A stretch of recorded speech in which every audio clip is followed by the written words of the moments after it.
Looks like you could be part of the exhibit yourself." Amanda joked, her laughter ringing a little too loud as the younger researchers joined in.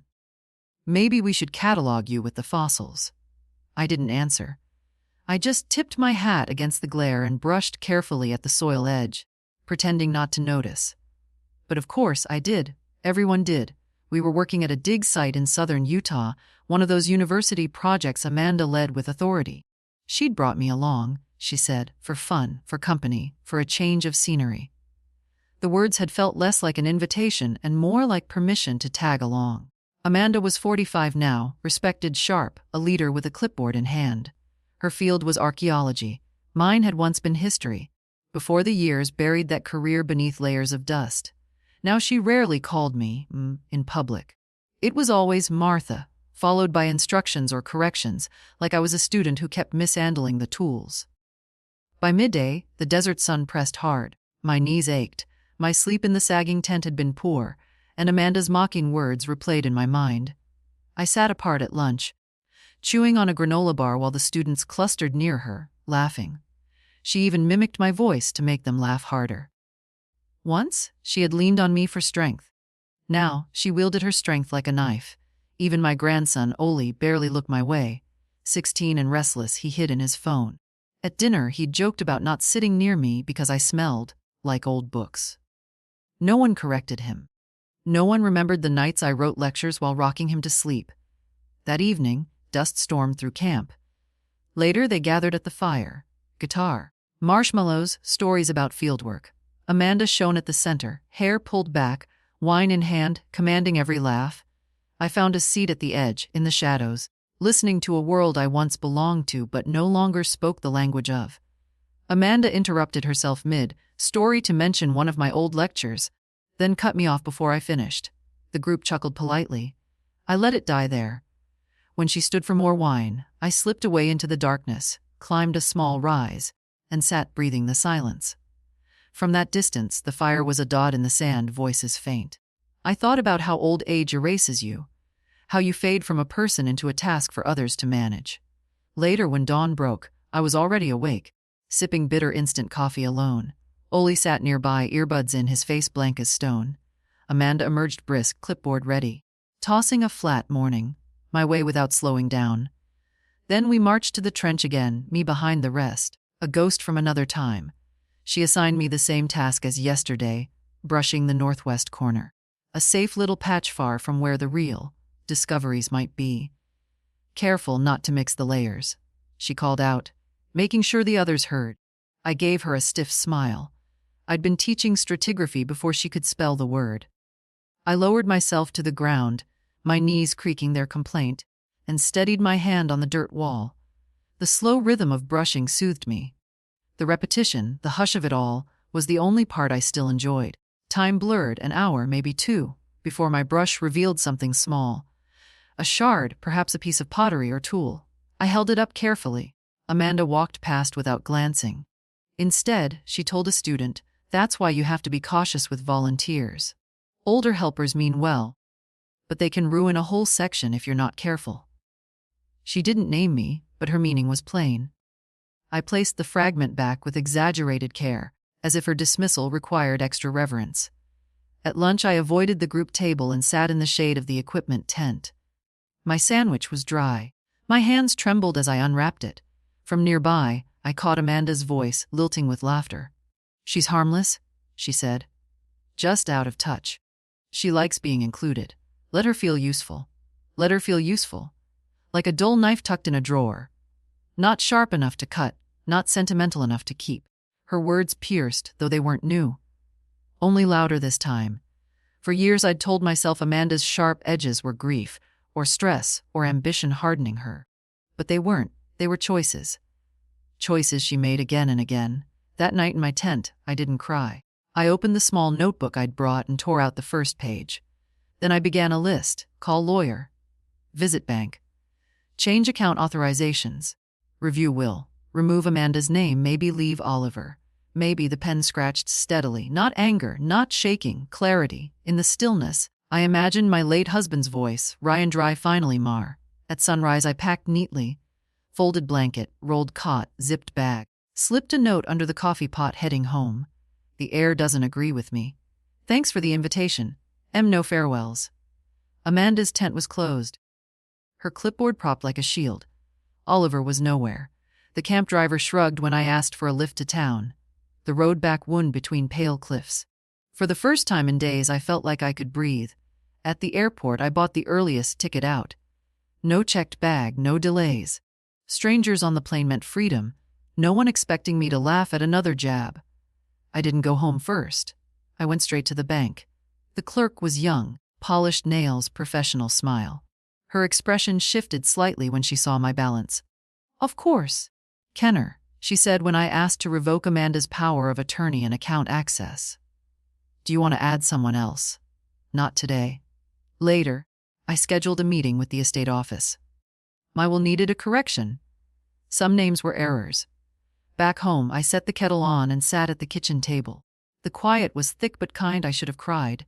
Instead, I felt clean, cold, sharp clarity. Amanda called that evening. I didn't answer. Oliver, too. I let the silence sit. Then I pulled out the old will from my file cabinet. Amanda's name circled in ink, listed everywhere. Executor, proxy, beneficiary. I drew a line through each one. Then another. My laugh was short, bitter, but it was mine. The next morning I dressed deliberately. Charcoal blouse, dark trousers, pearl studs. Not to impress anyone, just to show up for myself. At my lawyer's office, Marcus rose and shook my hand. You look resolved, he said. That's the word, I replied. We worked through the document, striking Amanda's name from every line. Add anyone else? He asked. Perhaps Oliver. One day, I said, but not until I'm sure he's earned it. Instead, we set up a trust. Protected, patient, something that would grow quietly, like I once did. By the time I returned home, 5 voicemails waited. I ignored them, made tea, watched the light shift across my living room floor. That evening, Amanda's SUV pulled up. She knocked, called my name. Mom, can we talk? I opened the door but didn't step aside. She looked worn, her hair loose. No clipboard in sight. I saw you left the site, she said carefully. I did. Why? The air didn't suit me, I answered. Too much dust. She shifted uneasily. If this is about the jokes, it's not the jokes, I said. It's the years of silence after them. Amanda swallowed, eyes darting. Oliver feels bad. He didn't mean it, I'm sure, I said evenly. But no one corrected him. Not from you. Amanda let out a sharp breath, irritation spilling across her face. There she was, the daughter I knew too well, the one who saw feelings as weakness and accountability as insult. You're being unfair, she said. No, I replied evenly. I'm being late. Her eyes narrowed. I've let this drag on far too long, Amanda. The smirks, the jabs, the way you pull me out when it suits you, then shove me back into storage when it doesn't. That's not true. It is. You treat my age like it means I should be grateful for crumbs. You think silence is the same as forgiveness. She opened her mouth, then closed it again. I moved from the doorway. If you want to come in, do. But that chance is gone. Oh, Amanda hesitated, then shook her head. No, she said quietly. For once, I murmured. She turned, climbed into her car, and drove away. I didn't watch her leave. Instead, I sat at the kitchen table, opened a fresh notebook, and wrote across the top, "This isn't an ending. This is the beginning of me." The next morning, I rose before dawn, not with worry, but with a calm sense of direction. The house was hushed. I brewed coffee in the old stovetop pot Amanda once called embarrassingly outdated. I loved its slowness. It reminded me that time, when claimed with intention, is a kind of resistance. Later, I pulled down the small lockbox from the closet. Inside Derek's death certificate, my pension papers, and a stack of checks I'd written over the years. Payments for Oliver's camps, tutors, braces, car, broken phones. Thousands. Many never cashed, almost none acknowledged. I'd kept them not as evidence, but as reminders, each one given out of love. But love cannot always be one-sided. I placed the stack in an envelope and scrawled across it, "For your records. Keep or burn. I don't carry this anymore." Around noon, the phone rang. I'll let it name lit the screen moment. Then, answered.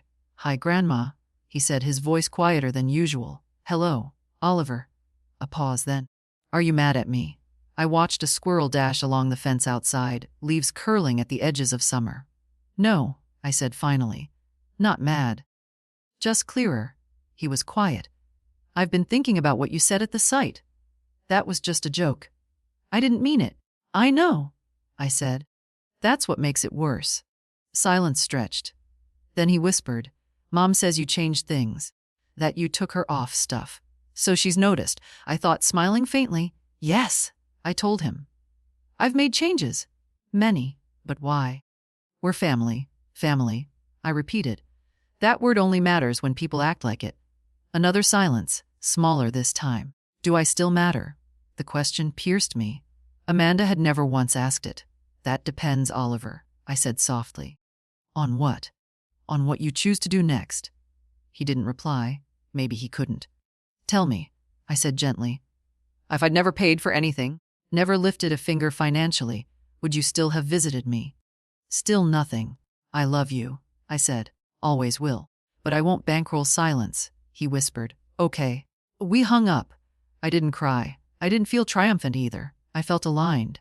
That afternoon, I walked the neighborhood. Past Mrs. Avery's square trimmed hydrangeas, past the little library stuffed with battered romances. This was my world now.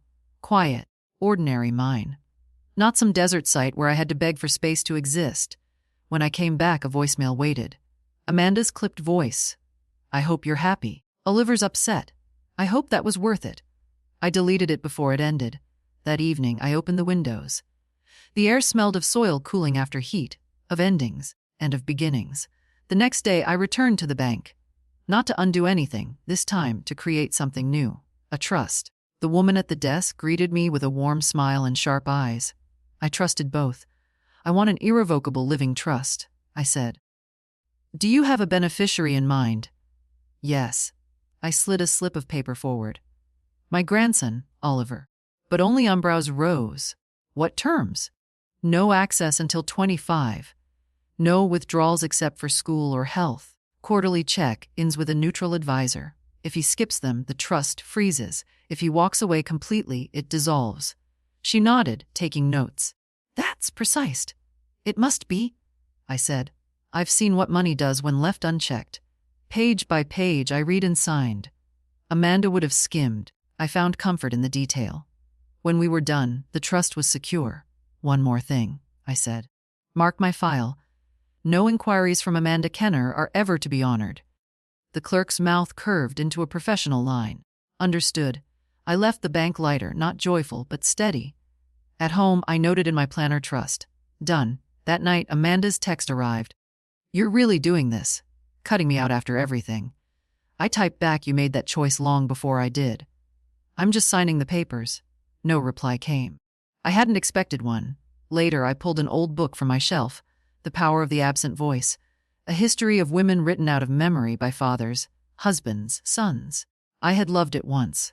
Now I understood it in my bones. Silence, I realized, is not surrender. Age is not weakness. It is history, and mine is long. The house was quiet, but not empty. There's a difference. Loneliness is absence.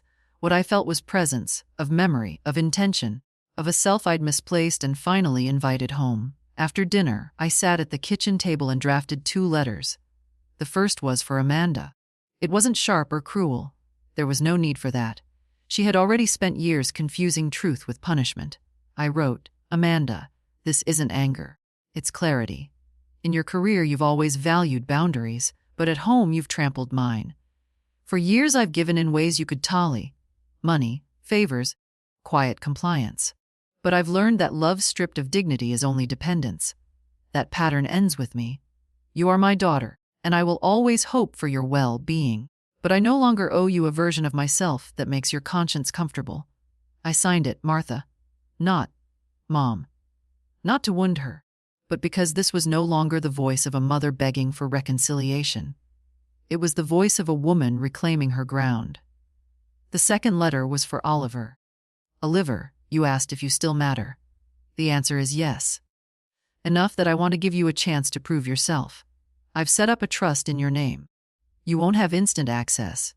You'll have to show, over time, that you can carry both money and responsibility.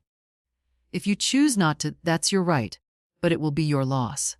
This isn't a test, it's a mirror. Look at it carefully. I signed it, Grandma. Both envelopes I sealed and placed by the door. Amanda's I'd deliver if she appeared, or else mail in a week. Oliver's I wasn't sure about yet. Some things are better left to time.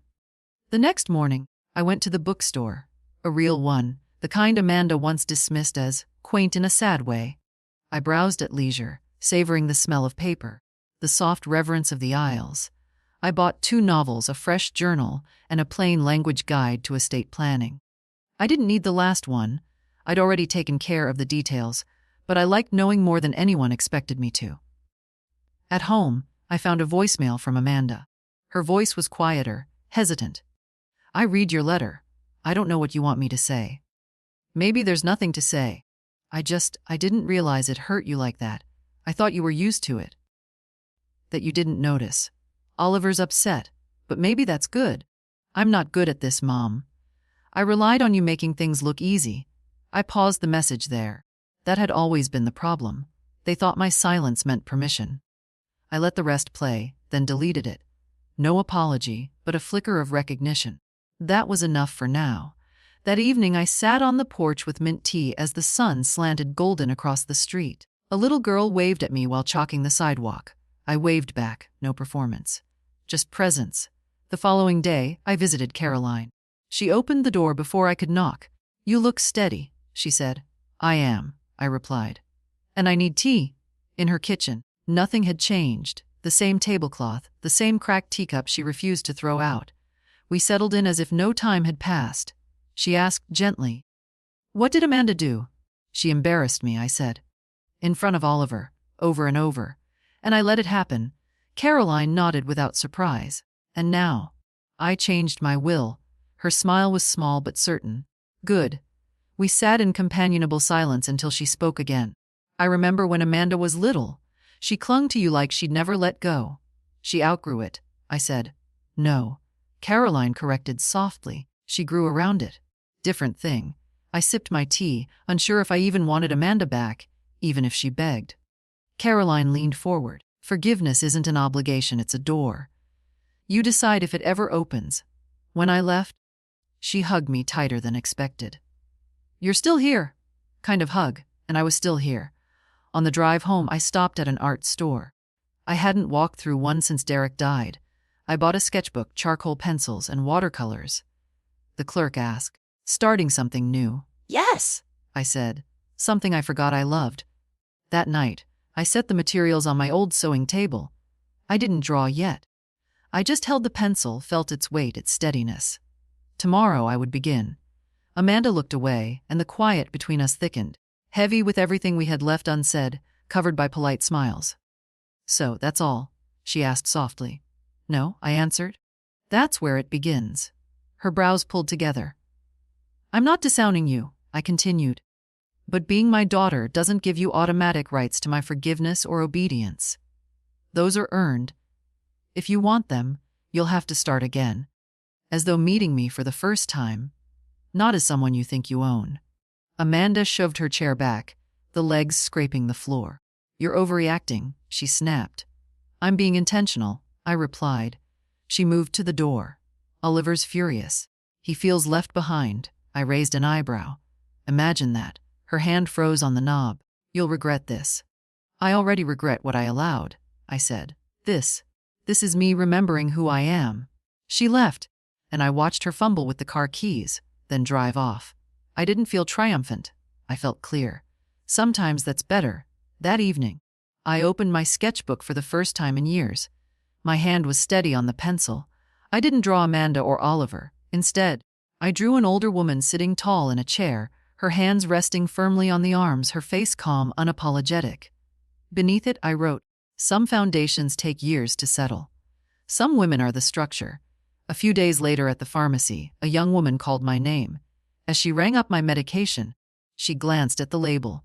"Kenner, you're Oliver's grandmother, right?" I hesitated, then said I was. She blinked, unsure. I didn't explain. "I went to school with him," she rushed. "He talked about you a lot, said you made the best gingerbread cookies." I nodded.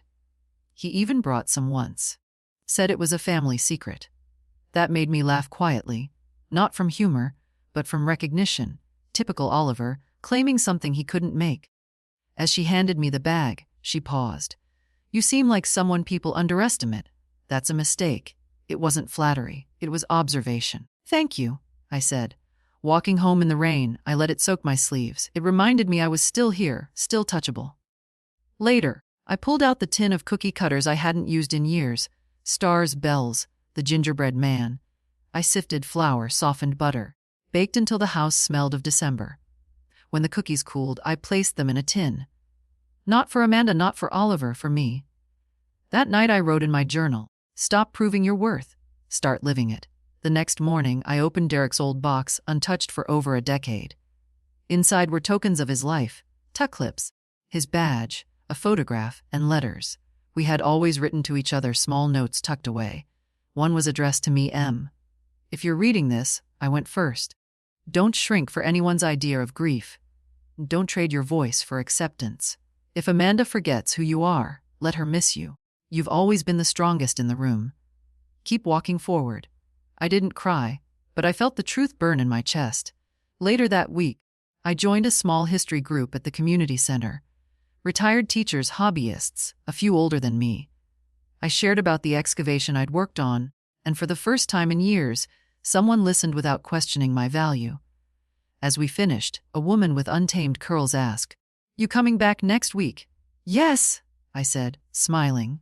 "Bring that stubborn daughter," she teased. "We've handled worse." I laughed. "She's not ready for this circle." "Pity," the woman said. "Would eat her alive." I walked home feeling lighter. It wasn't redemption. It wasn't repair. It was relevance. After years of being treated like a shadow, it felt good to take up space again. That night, I made a slow stew, the kind Amanda once called outdated. I let it simmer the way my mother taught me, the way patience teaches all things worth keeping. Before bed, I wrote in my notebook, he once told me I never needed a map. Maybe I've just found my trailhead. 3 days later, Amanda arrived without warning. Tires crunching gravel, her knock sharp and entitled. I waited a full minute before opening the door. She looked different, not broken, but stripped of her usual armor. "No clipboard this time. Can we talk?" she asked. I stepped aside. Inside, she glanced around like it could be her last visit. "I read Dad's letter," she said. 5 times, once out loud. "To yourself?" I asked. She hesitated. "To Oliver. He needed to hear it." I don't know if he understood, but I did. That's why I'm here. We stood in the kitchen, only feet apart, but decades of silence between us. "I've been awful," she admitted.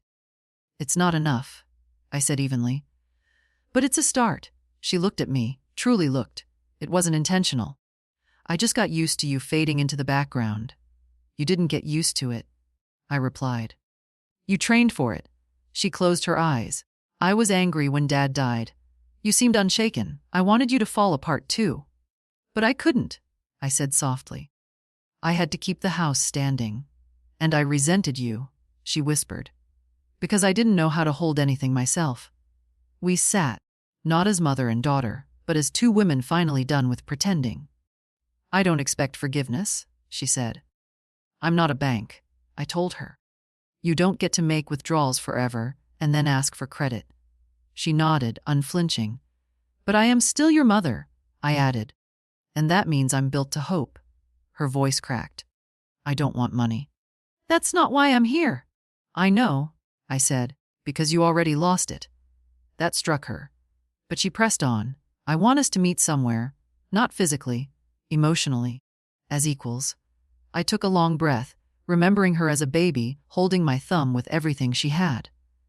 "I'm not the woman you remember," she whispered. "But I'm trying to become someone new." "Then we're in the same place," I said. We sat in silence. No promises, no warm ending, just honesty. When she stood to leave, she paused at the door. "Do you want to see Oliver?" "It depends," I said. "Is he still repeating you? Or is he finding his own voice?" She gave a broken laugh. "I guess we'll both find out. You used to call me Mom," I said. She whispered, just not always out loud. Then she left. I closed the door, not softly, not harshly, but firmly. In the hallway mirror, my reflection wasn't older or wiser, just more whole. I turned to a fresh sketchbook page and drew two hands, one reaching, the other not yet meeting it. Beneath, I wrote, "Some reconciliations don't arrive. They unfold slow as light through old glass." A week later, Oliver's letter came. Plain envelope, careful handwriting. "Grandma," it began, "I don't know how to start this." That probably tells you everything. At first, I thought your decision was punishment. Now I think it's a chance for me to prove who I am, not who I was allowed to be. You were always there, but I never saw you.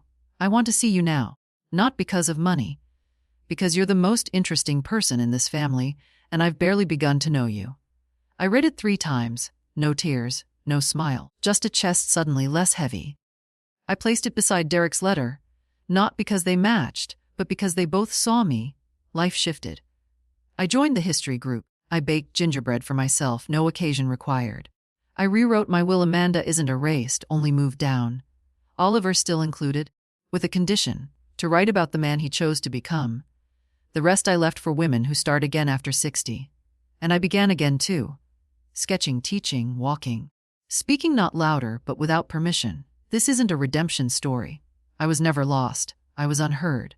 Now I am the record. And if you found yourself in these words, take this as proof. It's not too late to step forward. To take your name back. To stop being the footnote in someone else's book. We are not fossils. We are foundations. And we are still here.